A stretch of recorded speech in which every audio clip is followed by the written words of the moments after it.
अस्सलाम वालेकुम, मेरा नाम ज़मीन है सर। उम्मीद करता हूँ कि आप सब खैरियत से होंगे। तो आज की वीडियो के अंदर हम डिस्कस करने वाले हैं एवरीडे साइंस का क्विज नंबर 17, जिसमें हमारे पास मौजूद हैं 10 मोस्ट इंपॉर्टेंट एमसीक्यूज।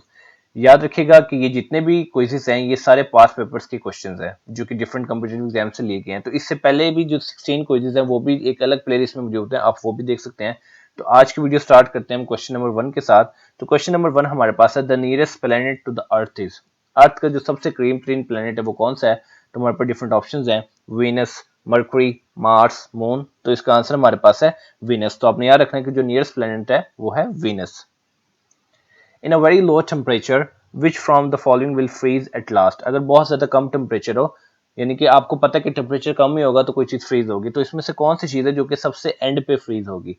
तो हमारे पास डिफरेंट ऑप्शंस हैं, रिवर वाटर, केनाल वाटर, सी वाटर या लेक वाटर। तो इसका आंसर हमारे पास है सी वाटर। अब इधर से आपको पता चल गया कि जो सी वाटर है तो वो सबसे लास्ट में जो है वो फ्रीज होगा। इसकी वजह क्या है? क्योंकि उसके अंदर जो साल्ट्स की क्वांटिटी है, उसके अंदर साल्ट्स बहुत ज्यादा होते हैं, इसकी वजह से वो सबसे एंड पे फ्रीज होगा। नेक्स्ट क्वेश्चन हमारे पास है, the fluid part of the blood is. जो फ्लूइड पार्ट होता है ब्लड का, उससे क्या कहते हैं? तो हमारे पास डिफरेंट ऑप्शंस हैं, प्लाज्मा, प्लेटलेट्स, ब्लड सेल्स या नन ऑफ दीज। तो इसका आंसर हमारे पास है प्लाज्मा। तो आपने याद रखना कि ब्लड के दो पार्ट्स होते हैं, एक फ्लूइड पार्ट होता है और एक होता है नॉन फ्लूइड पार्ट। तो फ्लूइड पार्ट जो होता है वो प्लाज्मा होता है और नॉन फ्लूइड पार्ट के अंदर आ जाते हैं ब्लड सेल्स। और ब्लड सेल्स भी आपको पता है कि तीन तरह के होते हैं, red blood cells, white blood sales और प्लेटलेट्स। अब जो है रेड ब्लड सेल्स को हम इथ्रोसाइट्स भी कहते हैं, व्हाइट ब्लड सेल्स को हम ल्यूकोसाइट्स भी कहते हैं और प्लेटलेट्स को हम थ्रोम्बोसाइट्स भी कहते हैं। तो ये इससे रिलेटेड कोई भी क्वेश्चन आपके एग्जाम में आ सकता है, तो ये चीज आपको पता नहीं चाहिए। The life span of the white blood sales, यानी कि ल्यूकोसाइट्स के जो लाइफ स्पैन है वो कितना है? तो हमारे पास डिफरेंट ऑप्शंस हैं, 1 to 5 days, 3 to 7 days, 4 to 8 days या 5 to 21 डेज। तो इसका आंसर हमारे पास है 5 to 21 डेज। तो आपने याद रखना कि जो व्हाइट ब्लड सेल्स का लाइफ स्पैन है वो है 5 to 21 days. Sound waves are, sound waves हैं वो कौन सी वेव्स होती हैं? ट्रांसवर्स होती हैं, इलेक्ट्रोमैग्नेटिक होती हैं या लॉन्गिट्यूडनल होती हैं? तो इसका आंसर हमारे पास है लॉन्गिट्यूडनल। तो आपने याद रखना कि sound waves are longitudinal waves. Instrument use for the measuring very high temperature, बहुत ज्यादा हाई टेम्परेचर, बहुत ज्यादा टेम्परेचर को अगर मेयर करना है तो कौन सा इंस्ट्रूमेंट यूज होगा? So we have different options like pyroscope, pyrometer, seismograph या जाइलोमीटर। तो इसका आंसर हमारे पास है pyrometer. So pyrometer is an instrument which is used for measuring very high temperature.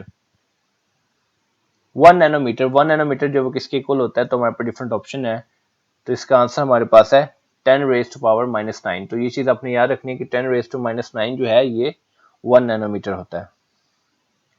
When white light is passed through a prism, it splits into how many colors? जब एक light, जो white light है वो एक prism के through pass करती है तो वो कितने कलर में स्प्लिट हो जाती है? तो हमारे पास डिफरेंट ऑप्शंस हैं, 5, 6, 7, 8। तो इसका आंसर हमारे पास है 7। तो आपने याद रखना कि जब लाइट प्रिज्म के थ्रू पास करती है तो वो 7 कलर्स में स्प्लिट हो जाती है। The great spot is on the planet, great spot जो वो कौन से प्लैनेट के ऊपर है? तो हमारे पास डिफरेंट ऑप्शंस हैं, सैटर्न, वीनस, मार्स, जुपिटर। तो इसका आंसर हमारे पास है जुपिटर। तो आपने याद रखना कि प्लेनेट का नाम है जुपिटर और इसके ऊपर एक ग्रेट स्पॉट है। तो कभी भी आपसे पूछा जाए कि ग्रेट स्पॉट जो है वो कौन से प्लेनेट के ऊपर है, तो इसका आंसर हमारे पास है जुपिटर। उसके बाद हमारे पास क्वेश्चन है, जीपीएस इज एन एब्रीवेशन। और जीपीएस जो है वो किसकी एब्रीवेशन है? तो हमारे पास डिफरेंट ऑप्शंस हैं, तो इसका आंसर हमारे पास है ग्लोबल पोजिशनिंग सिस्टम। तो आपने याद रखना कि GPS is an abbreviation for global positioning system. तो ये थी आज की वीडियो जिसके अंदर हमने 10 मोस्ट इंपोर्टेंट एमसीक्यूज को डिस्कस किया। अब इसका थोड़ा सा क्विक रिव्यू कर लेते हैं ताकि हमने जितने भी क्वेश्चंस को स्टडी किया वो हमें मेमोराइज हो जाए। The nearest planet to the earth is Venus. In a very low temperature, which from the following will freeze at last? Sea water. The fluid part of the blood is known as plasma. The lifespan of white blood cells is 5 to 21 days. Sound waves are longitudinal waves. Instrument used for measuring very high temperature is pyrometer. 1 nanometer is equal to 10 raised to power -9 meter. When white light is passed through a prism, it splits into 7 colors. The great sphere is on the planet Jupiter. GPS is an abbreviation for Global Positioning System. तो ये थी आज की video. उम्मीद करता हूँ कि video आपके लिए बहुत ही ज्यादा इन्फॉर्मेटिव और यूजफुल रही होगी। तो मिलते हैं इंशाल्लाह अपनी नेक्स्ट वीडियो में, तब तक अपना बहुत ज्यादा ख्याल रखिए। वस्सलाम।